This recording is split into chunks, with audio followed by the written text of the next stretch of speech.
Anansi the Spider is a clever spider and he is from the Ghanaian folktales. He is also a trickster. Anansi and Turtle, illustrated by Wiehan de Jager. One day, Anansi the Spider picked some yams from his garden. They were extra beautiful, delicious yams, so he baked them carefully in the fire. Then he sat down to eat them up. Just as Anansi was about to put the first bite in his mouth, he heard a knock on his door. Oh no, thought Anansi, who can that be? But he opened the door. There was Turtle, who looked very tired. Turtle said, Anansi, please let me in. I've walked so far today and I'm so tired and hungry. So what could Anansi do but let him in? Anansi was too selfish to share his beautiful, delicious yams with anybody else. So he came up with a nasty plan. Just as Turtle sat down at the table and began to reach for some yams, Anansi yelled at him, Turtle, your hands are all dirty. You can't eat with your hands all dirty. Go wash them. Turtle's hands really were dirty, so he slowly crawled to the river, washed his hands and then crawled back.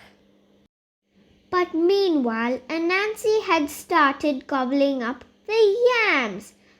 By the time Turtle got back, he saw that the yams were all gone. Turtle looked at Anansi. Thank you for inviting me to dinner.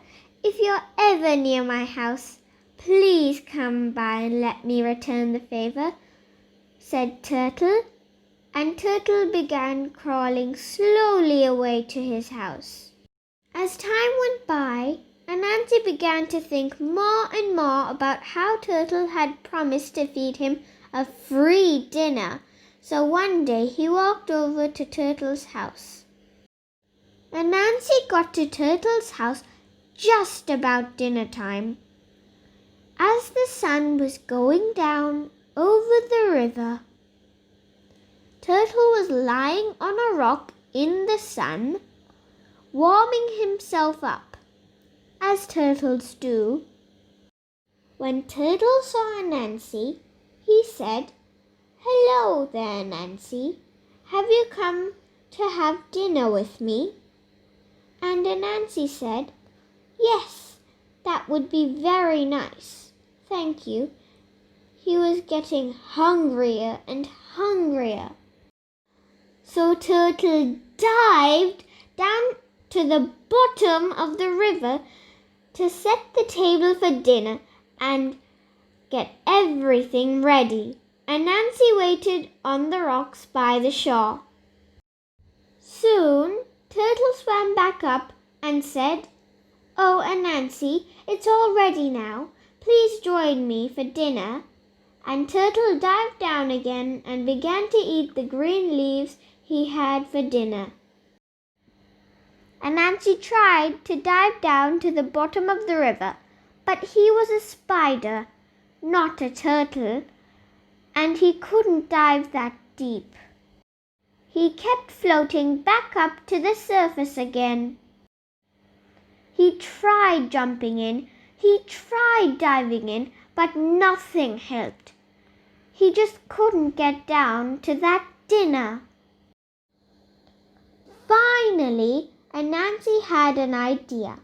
He put lots of stones in the pockets of his coat, and finally he was heavy enough to sink down to the bottom of the river. How clever he was! He saw Turtle's table full of juicy green leaves and lots of other delicious food. Anansi's mouth was watering. But just as Anansi was reaching for some of that delicious food, Turtle stopped him.